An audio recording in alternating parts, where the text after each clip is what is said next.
Come on, let's go. Ready? All right. Episode 1, the Takeaway Podcast. Episode 1. I'm Sam, host number 1. I'm Vince, host number 2. I'm sick right now. And let's do it, yeah. But you know the vibes. Struggling with the cold. We push through. Hustle. Cold ain't stopped nobody yet. Sponsored by Just Water. Shout out to Jaden Smith. I'm just playing. Yo, Not Jaden sponsored. Smith's doing right, Flint right. He is. So like, when I heard that, I looked it up to see what he's doing. He's doing, basically through the profits of this, they're building like purification stations. Okay, smart. So you can bring however much water. I think he said like once every 2 weeks, and then they'll filter it for you. You can take it home for free. Yeah. To be honest, I just saw the video. I didn't click on it. That's I saw real. the little clip. Yeah. I was like, all right, bro. Keep that in front of you. Keep in front of my face. Yeah. Yeah. Anyway, so we should probably introduce ourselves a little bit. You want to go first, big fella? Big fella. I'll let you start it off. Okay. Why don't you tell the nice people about who Vince is? So my name is Vince. Grew up in Grand Rapids, Michigan. I'm an entrepreneur or something like that. Something. You know, I like peanut butter and jelly sandwiches. Keep it basic. Drake's one of my favorite artists. You really can't go wrong with You really can't go wrong with peanut butter and jelly. Yeah. Shout out to Max Kramer because like he's the one that got me into peanut butter and jelly sandwiches. Really? Well, his grandma. Was this like a recent thing or? No, I was just like when I started hanging out with all of my black friends, I started hanging out with Max more. We're just doing too many hoodlum things. Yeah. But like, you know, so I started hanging out with Max more, and this must have been like 8th grade, 7th, 8th grade. And like his grandma always had the pantry stacked. With PB&Js? Like pre-made ones? No, just like just food. Oh, just okay. But she always had PB&J. Like she not Uncrustables or anything like that. She just had bread and peanut butter and jelly. Yeah, and ready like to go. Yeah, one time I just had it and I'm like, bro. It's good. Especially you ever toast the bread and then do it? Yeah, bro. It changes it. So the craziest thing is like, you know, being Jamaican, like I mean I had PB&Js once in a while, but I didn't have PB&Js like that. Yeah. So, you know, Uncultured, man. I think for a summer, every day I had at least 2 PB&J sandwiches at Max's house. For real? Yeah, I didn't want anything Were you else. over there a lot growing up? That was like your spot? Yeah, I spent a good amount of time there. I know you guys were like super close growing up. Yeah, like especially like late middle school. Yeah. Yeah, like he had a pool and everything, so we hung out a lot. Word. But yeah, so that's my love affair with peanut butter and jelly sandwiches. Word. Anything else? You Jamaican. I'm Jamaican. A little bit. Yeah, you own a restaurant or something? Yeah, I own a restraunt or something like that. Irie Kitchen. Irie If you're Kitchen. in Grand Rapids, check it out. We do organic food and Best stuff. food in the city. Easily. I mean, it's Grand Rapids though. So like, is there really any competition yet? I don't know. That place you went to. It was like last week. The Sovereign Guard. You went there for breakfast. Fire. Was it good? It looked good. It looked good. Yeah. I spent $150 too. It was expensive. Yeah, but it's worth it, bro. It was, bro. $150. But mind you, on like, just you, or did you cover the whole table? Yeah. Okay. So there's like 3 people, and then there's like I didn't cover the whole table. I think we split it, but like so 50 for just you. But we about had it. Yeah. But we about had a couple cocktails. You had the spread. I saw it.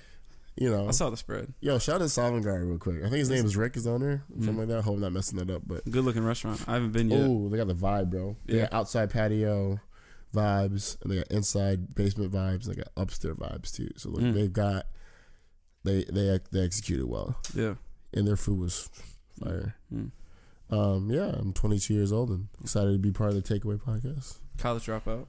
Yeah, I didn't go to college. Didn't do the college thing. Nah. Yo, save your money, kids. Keep like, yo, Vince, should I go to college? I'm like, bro, for what? For what? I want to be an entrepreneur. I start laughing. It is funny that you dropped out of cooking school to open a restaurant. I bet you that's not an uncommon story. You know? No, I think that's really uncommon. Out of cooking. You think so? Yeah, I feel most people finish cooking school and then open a restaurant. And then do it? Okay.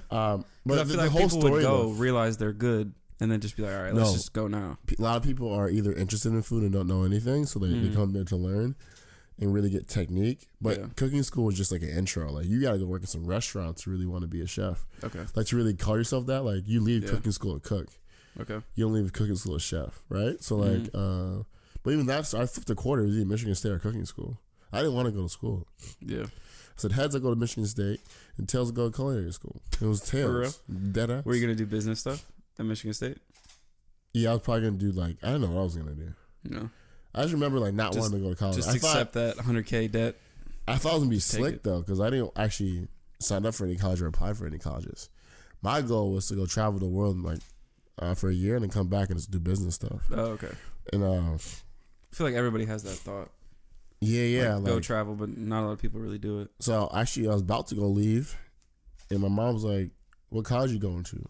And this is probably like you're about to leave. What, like at the end of summer? Yeah, I was gonna leave September. And you didn't know where you were going yet? No, I didn't have college picked up. My mom was like mid-July. Was like, "What college you going to?" And I told her I wasn't going. Okay. I hated that one. How'd that go? You already know.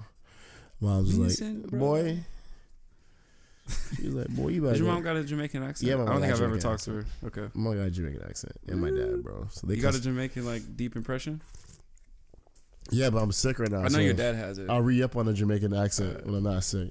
But she was like, "Boy," she called everybody. Got my grandma and Ting, and she was like, Vincent, "Yo, go take out." You know, she just cussed me out. Anyway, so I can't imagine if I had that conversation. Bro, it college, was like it's like an expectation around these parts. Ooh, around these parts. So, fifth quarter, landed on tails, went to culinary school. That's wild. And life could have been completely different for you. Different. Fifth quarter hitting heads. And I such a believer that life happens for you, not to you. So like everything is in forward progression. It's a gem right there. That was a gem. That was a gem. So when you edit, like whoever edits, like jumps and cuts to that little gem. 1 second clip. But yeah, bro, where was I at? Culinary school. They put me in my third year classes my first year. Was there like a test you took? You work and cook. Well, I know, but how'd they know that? Yeah, because I cooked. You just like showed up and was like... Yeah. So I was doing... Yeah. So I was doing like all these little things, and then like essentially the goal was to be able to go on from there and get like maybe like a hospitality degree. But the school was like ran by Ferris, and Ferris wanted me to get my gen eds out of the way because it's a money game. And I was like, I'm not gonna take gen eds and take cooking 101. Okay. That's not where it's like spreading your focus too thin. Yeah, I wasn't really about it. I feel it. So yeah, we didn't do that, and then I think I spent a semester there. And you were taking all cooking classes? All cooking classes, and then they told me I had to like start taking like cutting onions 101, and then I was that's a class. Yeah, pretty much. Yeah, and it was like because like you have like intro, so you have intro to baking, intro to cooking. Like, yeah, a lot of people just don't know how to cook, but they might be interested in food. We'll talk about that later. But like I didn't want to do it, so then I dipped, and I was just like that. My professors were mad at me. My mom was mad at me. I was like, I'm not trying to do food. Yeah. And you thought you were done? Yeah. Wow. Because like I didn't have anything in common with people. They wanted to go work for restaurants, and I was talking about opening restaurants and hotels. And definitely for me, I've been a more of a restaurateur. Like it'd be cool to win. I mean, you've always felt like conversations we've had in the past. You've always wanted to own rather than work for. Yeah, like I really care about food. I think it can be done executed well. But for me, like definitely my goal is not like to be a chef. Yeah, I'm not trying to be Gordon Ramsay at all. Yeah, he's dope though. He's the man. What about you, bro? My name's Sam, 22. We're the same age? Hustler. Yeah. How are we the same age? When's your birthday? Mine's January. Oh, so you just turned 22? Yeah. I'm a fresh 22. Okay. I'm an old 22. Fresh. Yeah. 23. That's the golden January number. 1? Yeah. No. January 23rd. 1, 2, 3. That's dope. That's legendary right there. What's funny is I never put that together. I was always so focused on the number. 23, Michael Jordan. Yeah. So I was like, okay, I'm destined for greatness. I was like, 1, 2, 3. That's kind of cool too. That is crazy. Yeah. That's dope. Yeah. It's crazy. But it's even crazier. I was born on my parents' anniversary. Yes, I think it was like... So you super lucky. I'm not even going to try to figure out what number it was, but... You super lucky. Best anniversary gift ever. Right? Put that on my tombstone. Baby Sam, what's up? I'm here. I'm a student. Grand Valley State University. Starting my senior year in the fall. Senior year? Well, I'm old. Yeah. I mean, I'm one behind too. Yeah. But super senior. You know how it is. Yeah, doing this podcast. We kind of got this idea. Well, I brought it to you because I just felt like every time we talked, it was a good conversation. Talk about a variety of different things. Facts. There was always a takeaway. Key. But we got some so we just felt like this there's a lot of things that people can learn from both of our perspectives. You know? Yeah. You being the business entrepreneur side things, and I'm going the traditional college route. Exactly. So our conversations have different angles, and we came from different backgrounds. Wait, yeah. But crazy. We gel. So conversations go smooth. Life is all about gelling. That's what makes America great. One? That was another one. Take that one down real quick. Yeah. Yeah.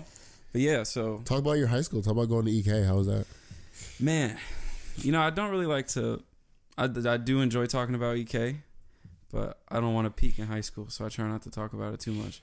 But I'd be lying if I didn't say I enjoyed it. Well, talk about like just the gelling and how we had to.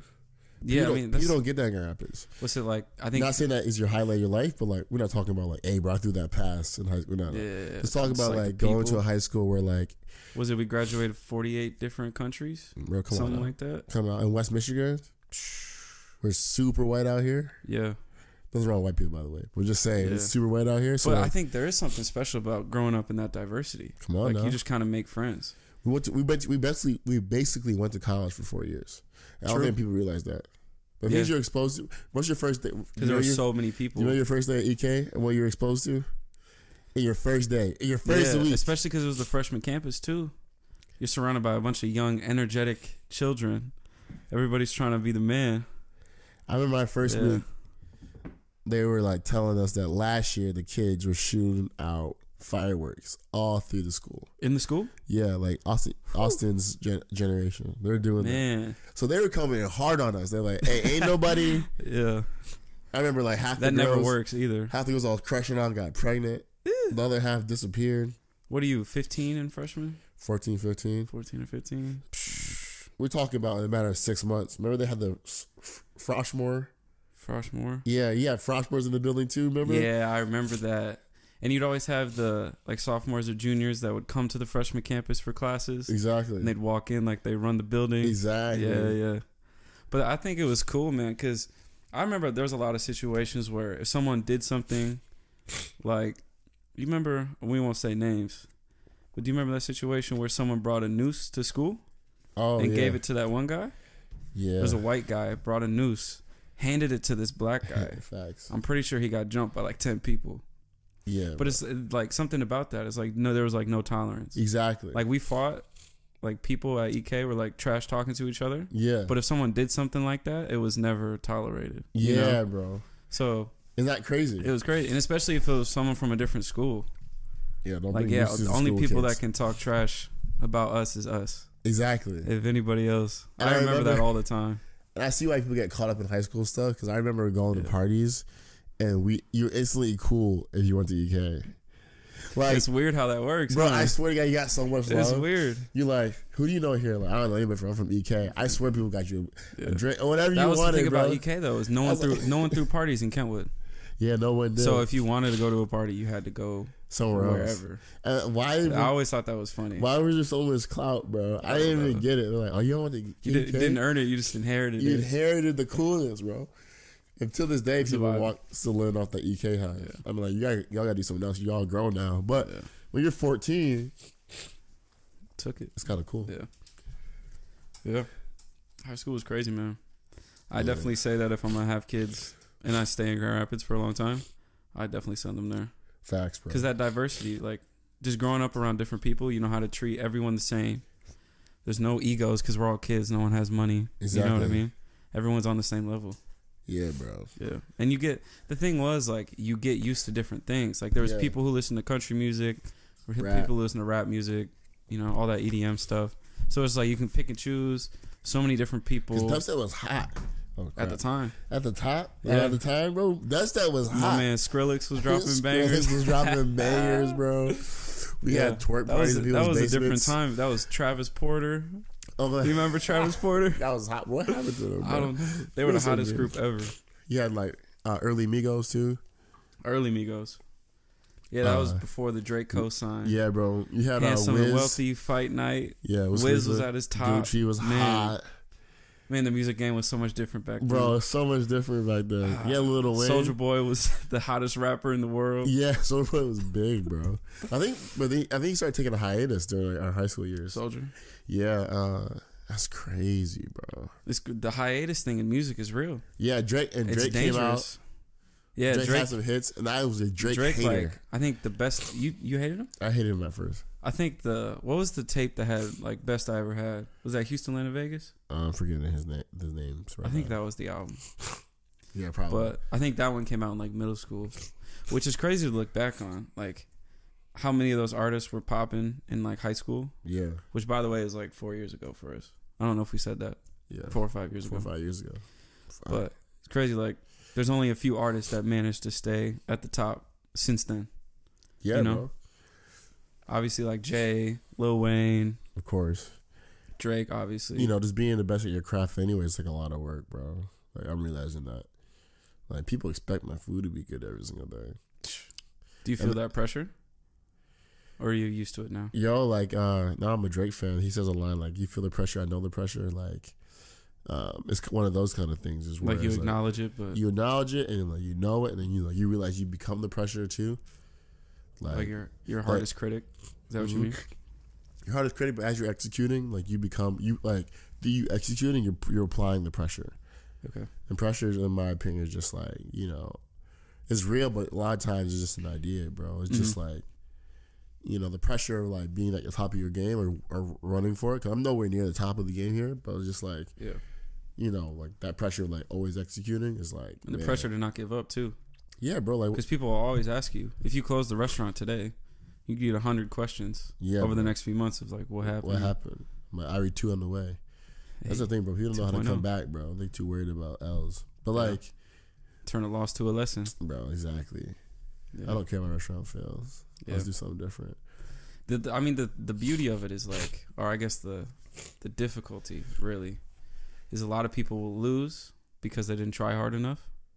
And so when those questions come, they're hard to answer because, like, oh yeah, it didn't work out because I didn't work hard enough. You know what I mean? Yeah. But if you know you gave 100% or as close to as you can, well, sometimes, then like if you failed, then it's just like, well, I gave it everything I had. You know what I mean? Well, sometimes it's effort, but a lot of times it's execution, bro. Like, it's more than just like working hard. You know what are you working on? Yeah, no, how 100%. Yeah, no, when you're working hard and how you're working hard. Like, there's a lot of people out here working hard who are not making any leeway. Yeah. So like, that's the hard thing about business is because it's like it's moving so fast every single day that like as an entrepreneur you're betting that you're making the right moves, bro. Because it's like, cool, I can be working 100 hours a week, but I can spend 100 hours of my life every week doing the wrong thing. So like you gotta be careful, and like you don't stop because like you learn through the process, but like I realized like, okay, for like earlier this year I spent a lot of focus on my product. And it's been good from the start. Yeah. But I felt like the best use of my time at the time was to like be working on my product and make sure it looks the best every time it's coming out, which is like true. Yeah. But that could have been like 20% of my energy.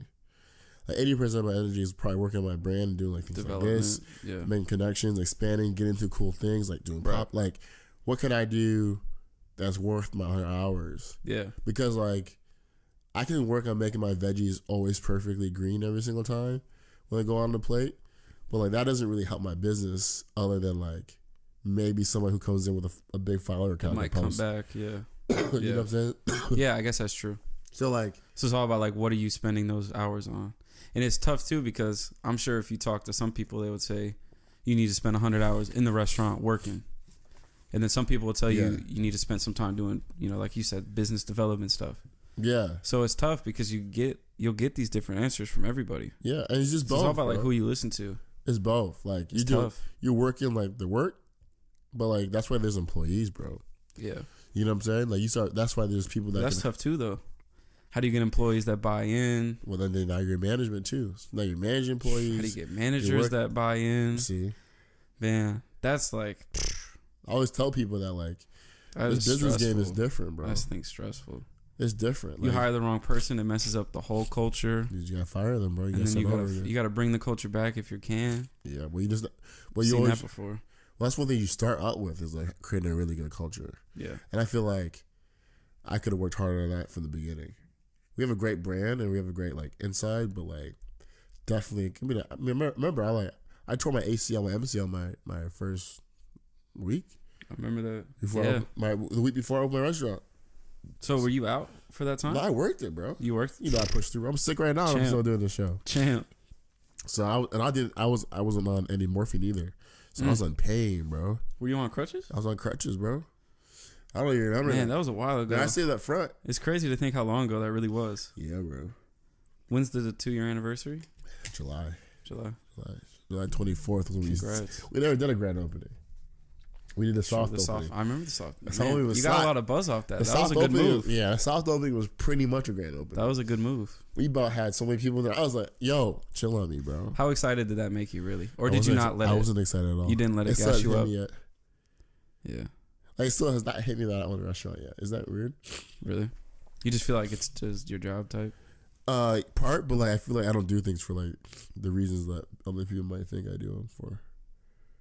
Like, I don't care like that much. The ability to say that you own a restaurant.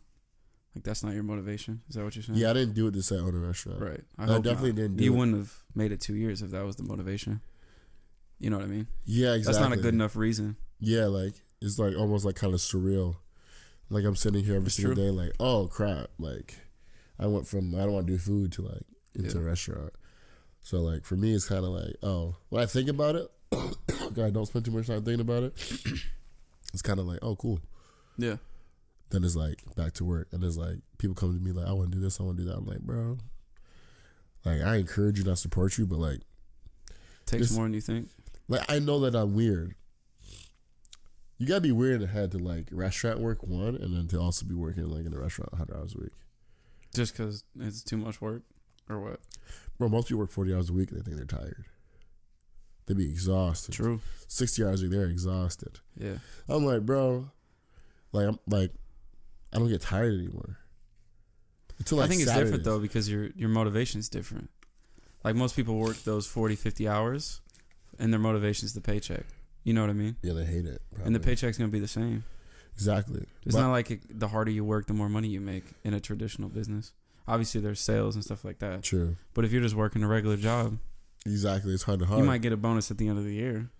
But I was just trying to expose people, like, man, and like, if you don't go 100% in your job, like, there's no way you can like go 100% in your own thing. Period. So you gotta be 100% all the time. You don't know what it takes. Right. You just don't know. Yeah. You know what 40 hours, half doing what you're supposed to do every day takes. You don't know what it takes to be on time every single day, working your hardest from 8 to 5. You're just doing 40 hours a week. Doesn't matter what you did the night before. You got to be up. Yeah, like, people just don't know. Like, I always tell people that all the time. You people work for me that have helped get to different positions too. It's just kind of like, yo, like, if you don't go 100% set here, you won't take your job seriously enough, and you only half execute. You might get a label out. You might get a kind of product out, but you're used to days off. You're used to like, well, I can do that later. You're used to kind of working hard. That's why, like, I wait to execute on things until I can fully put my weight on it. Yeah. You know? And there's also a difference between working hard and working a lot. Exactly. A lot of people it goes back to what you said. A lot of people throw a lot of hours at something and expect that to be the magic ingredient, you know? Yeah, and I think you start It's off all about how you use those hours. Yeah, I think you start off by working a lot to figure out what you're supposed to be working on. Trial and error. Yeah, you got to know your business. You got to know what it takes to set up this every single day, for example. Yeah. Edit it. You got to know your whole business. Right. So it takes you working a lot, but then it takes you when you're a year or 2 years in, okay, this is what I'm more effective at. Mm-hmm. This is what I should be doing my time. Mm-hmm. But you don't do that work from the beginning, you don't know your business. You know your business, you can't do nothing. You can't make nothing shake. Yeah. Man, I'm fucking stuffed up. You sound rough. It sounds rough right now, but you know, we push through. Respect. That's what champions do. But this water is fire. Speaking of champions, do you follow boxing at all? Heavyweight boxing? Yo, I just saw Anthony Joshua get knocked the fuck out. By some sloppy Mexican. My man got... Also, first of all, shout out to Andy Ruiz, first Mexican-American heavyweight champion. Bro, shout out to him because I love underdogs. Oh, yeah. And this is a big win for Mexicans and Mexico and America, because, like, shout out to my foreign brothers watching this. Like, this is our W. This is their W. Let them have it. But, like... We can celebrate with them, though. Yeah, bro. I'm sad for AJ. I'm sad for Anthony Joshua. He quit, bro. Let's lay it out. Let's lay it out. So, for those that don't know, Anthony Joshua had 4 out of 5 belts in the heavyweight division. No one's ever had 5 at one time. So it was like, he was pretty much the consensus #1. Best heavyweight in the world. You got Deontay Wilder, pretty much consensus 2. and then Tyson Fury, who's tied for second. Tyson Fury and Deontay fought earlier this year. A lot of people think Tyson Fury won, but it was a draw. So that kind of settled that. They haven't rematched. I think there's a rematch confirmed for next year. But so Anthony Joshua was kind of at the side because he's not fighting any of these top 3 guys. So he goes, his first fight in New York, he was supposed to fight, I think, number 11, Jarrell Miller, who's from New York. It was supposed to be a hometown fight for him. That guy tested positive for steroids. So Andy Ruiz filled in on a month's notice. And, man, he just looked like he wanted it more.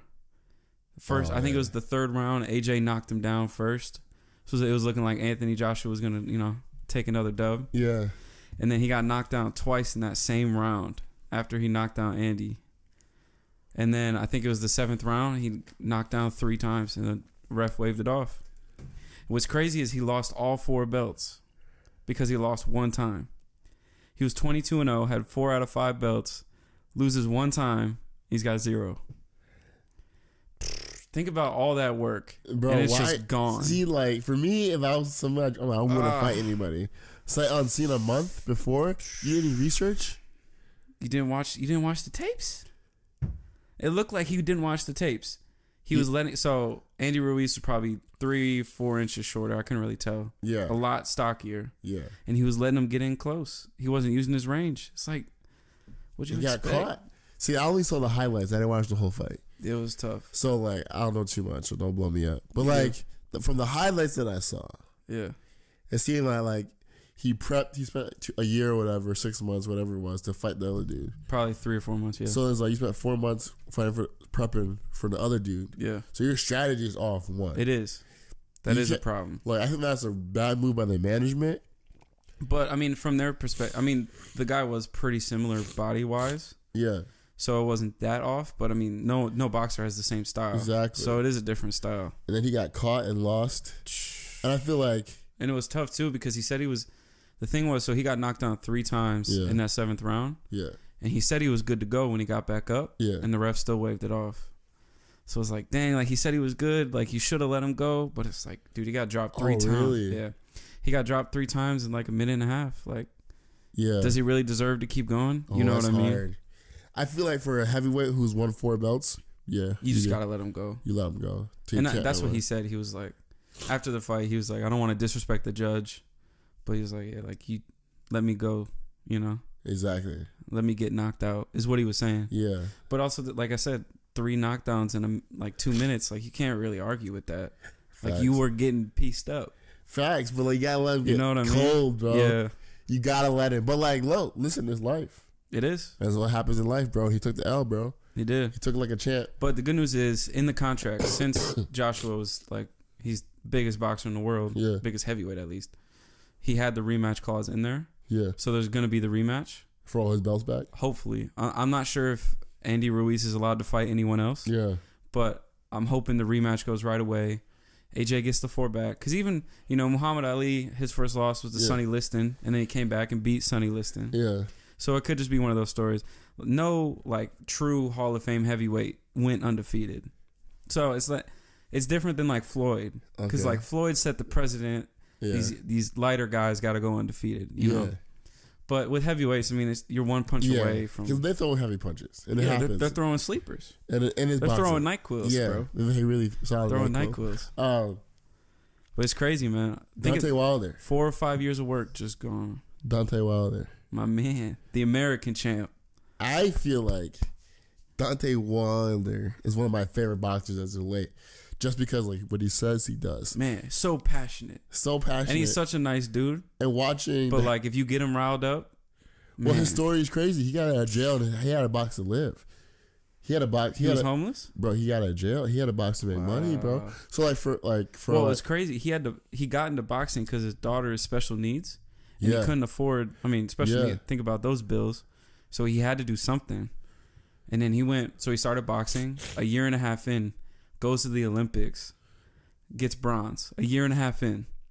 That's fighting dudes with 10, 11 years of experience. But listen, bro, he said something super special. And then this is about entrepreneurship. This is his life. He was like, a lot of people that fight me have to be perfect for 12 rounds. I got put for like 2 minutes.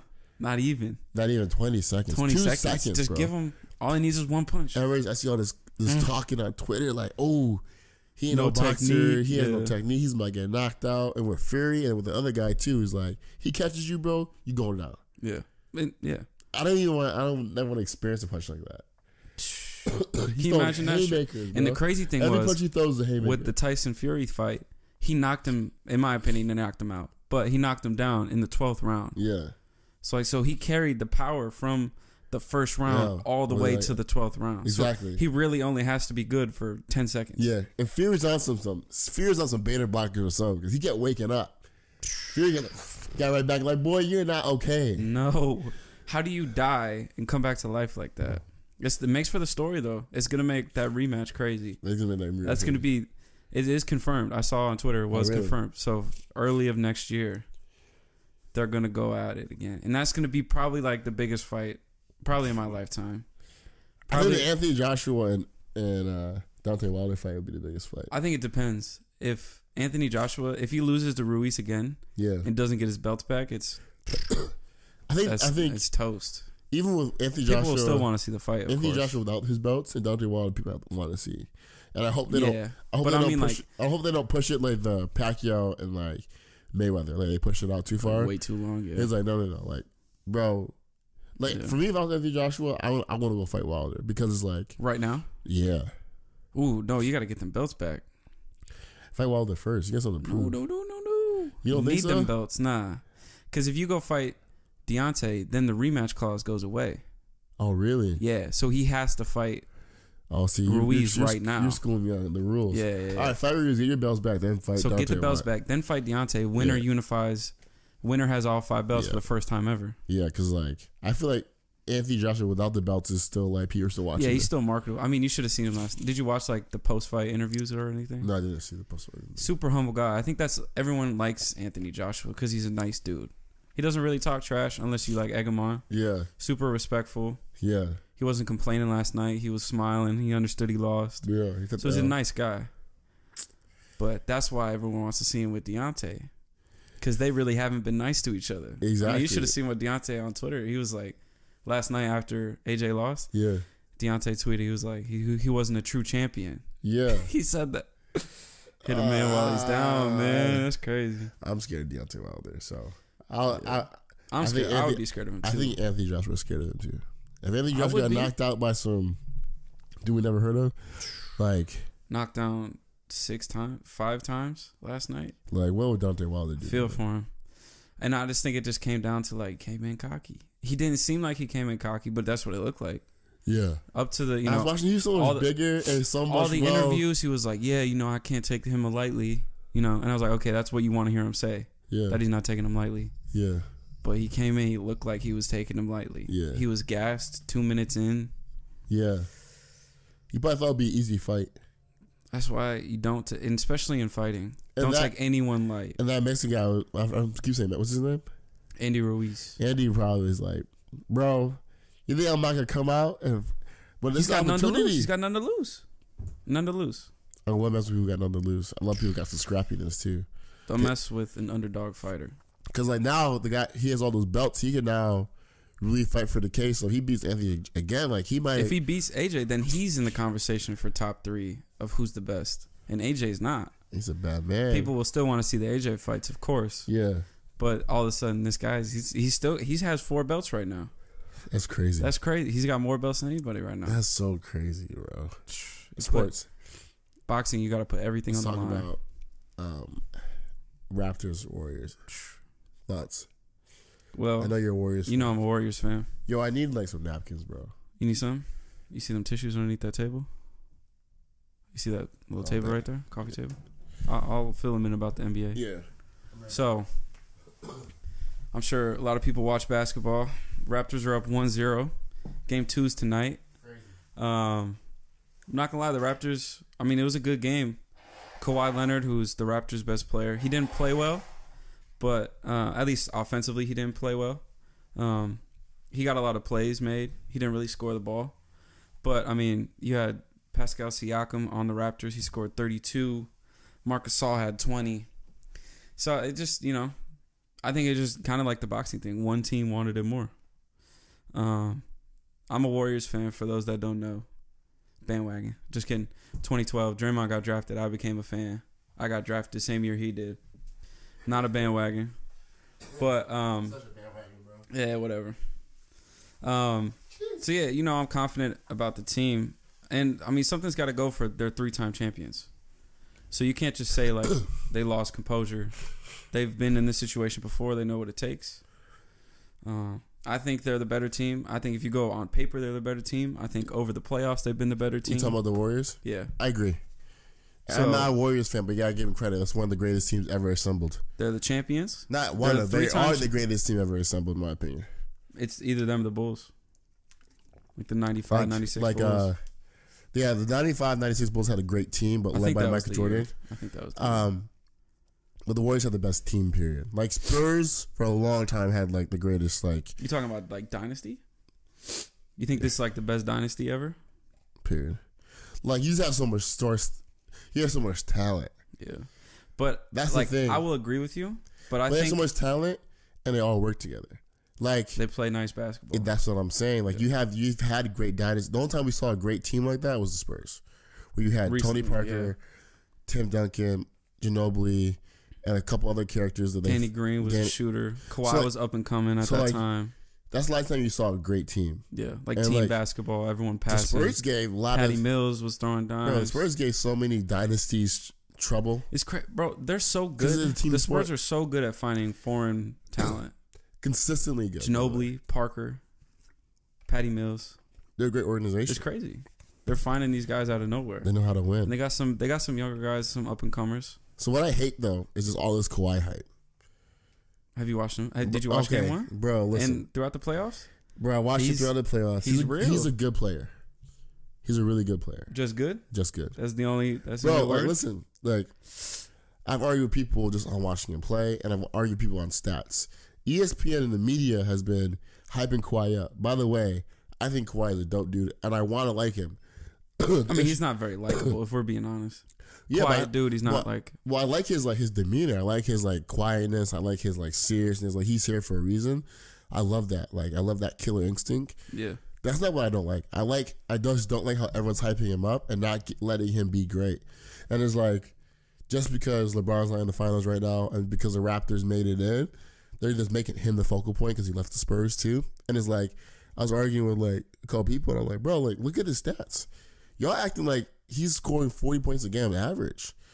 Like a few years ago. But that's the thing about it. A few years ago, Kawhi was only averaging like 16, 17 points a game. Yeah. Like you have to understand that like he's maturing. He's young though. He's still young. So like he's maturing into a great basketball player. He's probably one of the greatest not the greatest. He's a really good all around player. And he's probably I would say he's the best all around player right now. Right now. And I think that we're getting to the point where like, or the one that at least we get to see on the media. Like there's a lot of players that like a lot of teams that don't get TV time. They don't get shine like that. So like from what we have seen is like he's becoming. I think he's the best. He's becoming a really good player. But the Raptors made it to the conference finals last year. They really were a good team.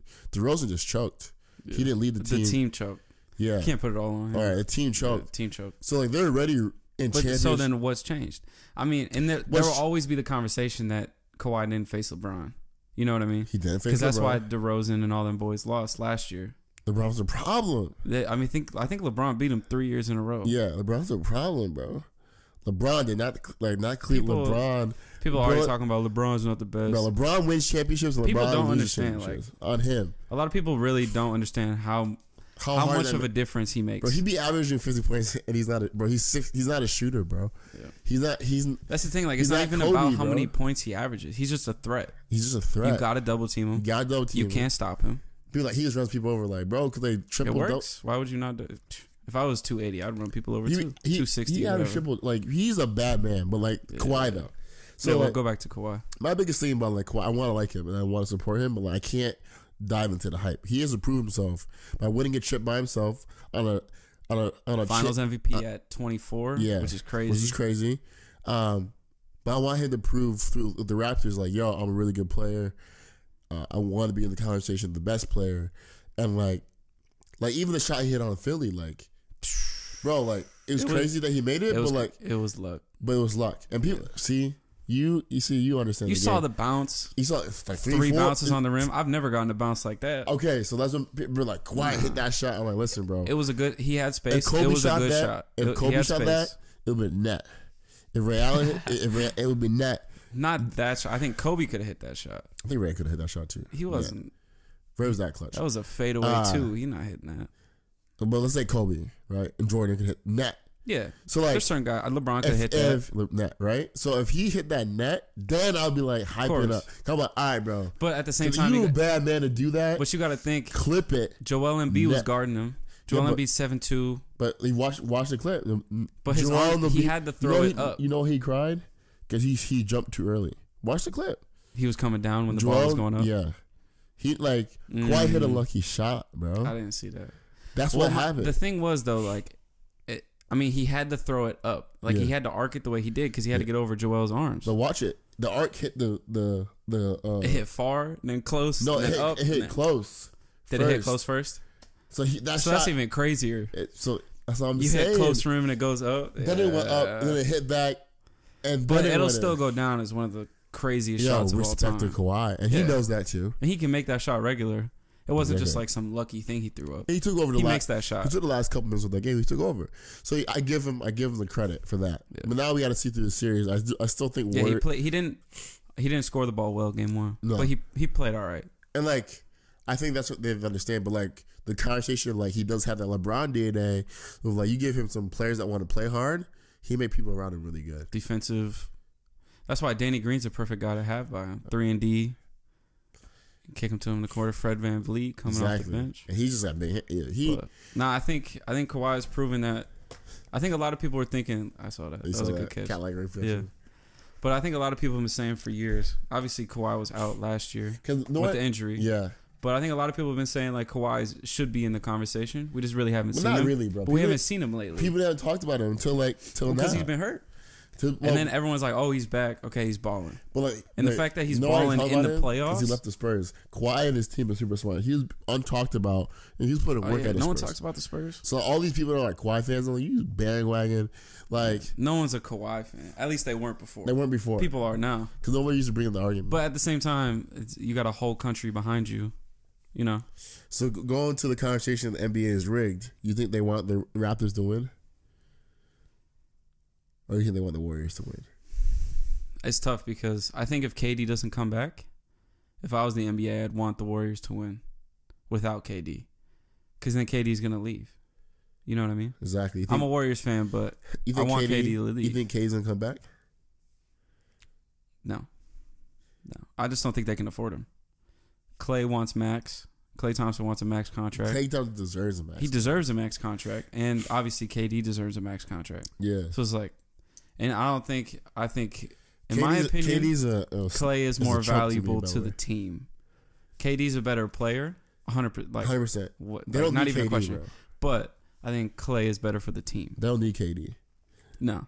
They're showing stats of like how every stats went down. When we can make the Western Conference Finals without him. Exactly. You did. I'm not going to say we can win every year, but we can make it to the conference finals without him. Exactly. And KD got his chips, whatever. Yeah. Go to New York. Revitalize the Knicks. Yeah. Everyone wants to see that anyway. Wants to see that anyway. Go there with RJ Barrett. Yeah. And if you're real, bring Kyrie with you. If you're real, win a chip. Win a chip. And then we can talk. Prove everyone wrong. Then we can talk about you. There will always be an asterisk. On these three if they win this year. Yeah. These championships. So now we got to talk about him being better than LeBron. If he does the New York thing. I don't think. See, that's the problem. Is I don't think he'll ever make it into that conversation of better than LeBron. Yeah. But I think what conversation he can make it into is best scorer of all time. Can he? Yeah. Better than Curry? Oh yeah, I would say right now, yeah. No. Yeah. I think Curry's the best scorer in the game ever. Ever? I don't know, man. Shaq used to average 36. Kareem used to average crazy. Be real with me, bro. Level me. T-Mac got hurt. And I'm not a Warriors fan. I'm not really a Steph Curry fan. But I got to give Mans his credit. I think Steph Curry's the best point guard of all time. And I'll argue that one with anybody. Really? Best point guard? Yeah. I think he's one of the best shooters. Magic was incredible. Yeah. Absolutely incredible. But I think the fact that Steph Curry demands a double team and he opens up someone else, I think like that's just so much more valuable. like Magic Johnson was a crazy playmaker. Yeah. But Steph Curry makes those plays at the same time because he gets double teamed. Yeah. And his dribbling ability is underrated. I feel his speed is underrated. Finishing is underrated. I definitely think he's in top 10 conversation. For only top 10? But I'm not putting a number on it. But he's definitely in top 10. I think he's top. I think he's top 2 in my opinion. I think we could have the discussion between Magic and him. I'll give him top 3. Okay. If you accept his scoring ability. Or Curry? Yeah. Oh, 100%. Okay, and he's top 3. 100%. Because I think like he's one of the greatest scorers of all time. I would agree with you. Like, but I think if it's 5 KD, seconds less in the game, I'm giving the ball to Curry. Any player ever played the game, I'm giving the ball to Curry. You think so you're saying he's the most clutch?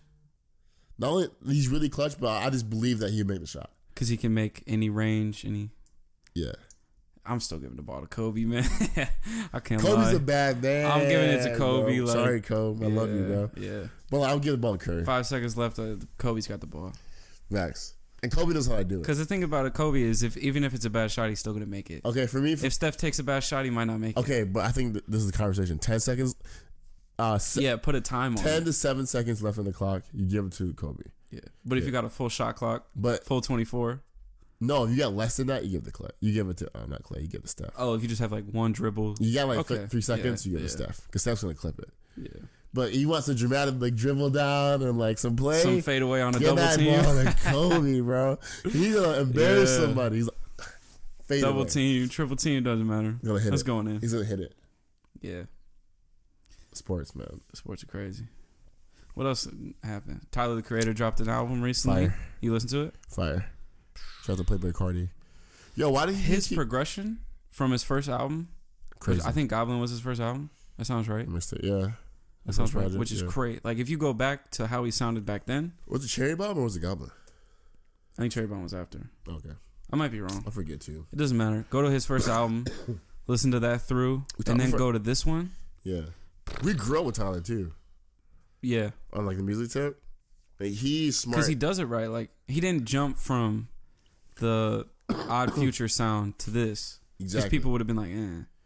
But he like Flower Boy kind of had this sound. Yeah. This like soul sound. Yo, I love Tyler, by the way. And then he just embraced it on this new album. I feel like I remember people used to tell him that if he doesn't grow up, that people listen to his music, and I'm glad he listened to that. I feel like he did a lot of things to get on, and his friends did stuff like weird shit like that. The show and the record to get famous. Yeah. And like they decided with people who allowed it to be weird. Yeah. They made for a ton of money, and they made it happen. Tyler to me is like one of my favorite artists because like he's showing he's more than that. And he's musically. Mm-hmm. He's and like all his other stuff he's doing outside of that, like he's killing it. And I feel like a lot of people trying to play Tyler, bro.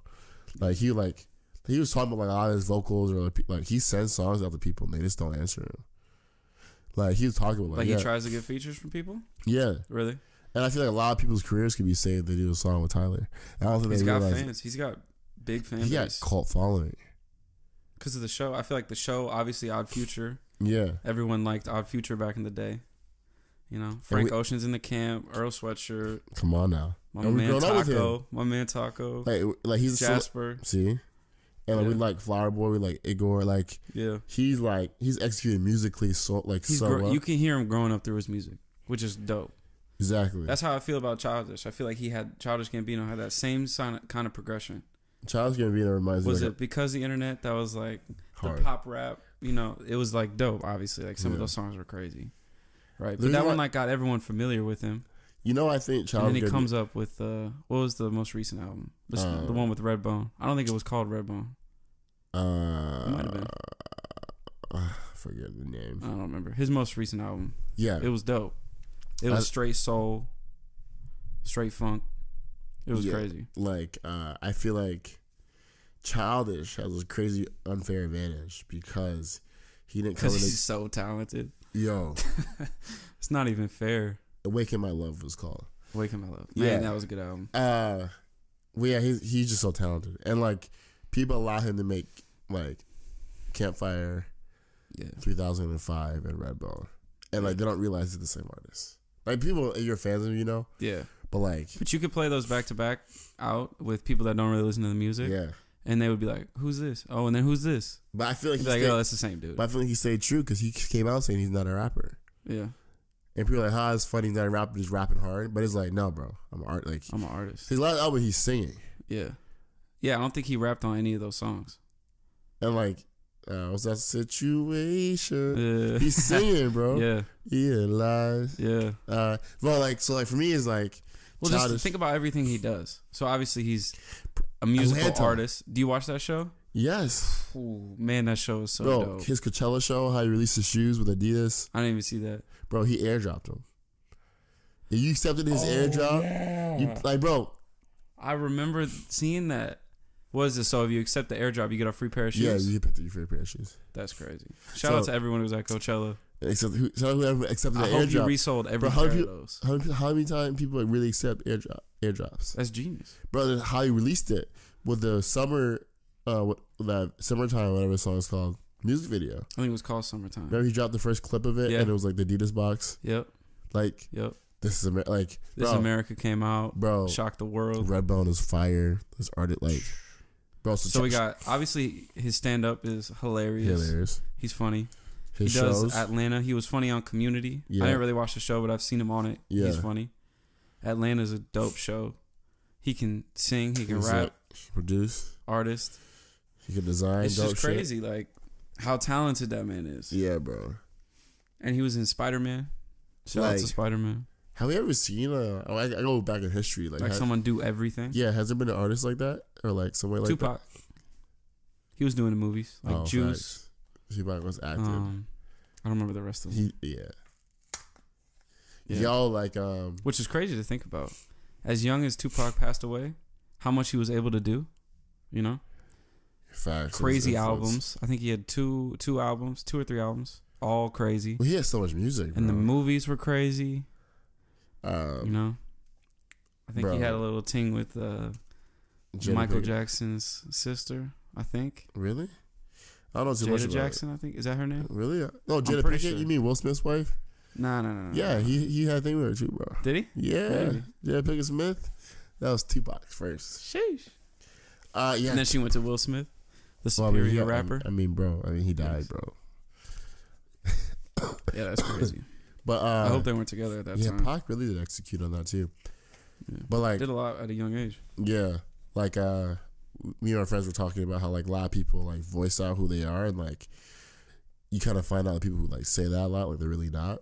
You know, like people who just show up, or like people, if you're asking like, "Yo, you think I should do this?" Or like people say, "Yeah, like you probably should be doing that." Yeah. So I was just thinking about like how, you know, like a Kanye West, who I love and endear, like he's always screaming out like this is who he is. And I love how like Childish Gambino just kind of executes. Mm-hmm. You know what I'm saying? He just like, what I like about him is he kind of puts out. And Kanye does execute too, by the way. I'm not saying he doesn't, but it's just like Childish kind of opened the door for like, if you know you're good at something, yeah, and if you like doing it, do it. You know, yeah, that's takeaway number 1. Like if you feel like you're good at something and you want to do it, just do it. Bet on yourself. Better all the time. Started as an actor, did stand-up comedy. Now he's a musician. Now he's directing a show. Yeah. Like why not? Why can't you do something? Yeah. You know, there's no reason. He's making his way. He's showing anybody that anything is possible. Anything is possible. Just a kid from Atlanta. You know what I mean? Shout out to Childish. Motivating. It's really motivating to see. Yo, should we wrap up? You want to? I don't even know how long we've been going. Yeah, but I'm about sick. I'm about to cough up. It was a good first one. Yo, thank you for tuning in to episode 1 of the Takeaway Podcast. Little introduction. It's Sam and it's Vince. We're gonna do way more. Yep. Stay tuned for greatness. Episode 2, 3, 4. And next time I won't be sick. Hopefully. Peace. All right.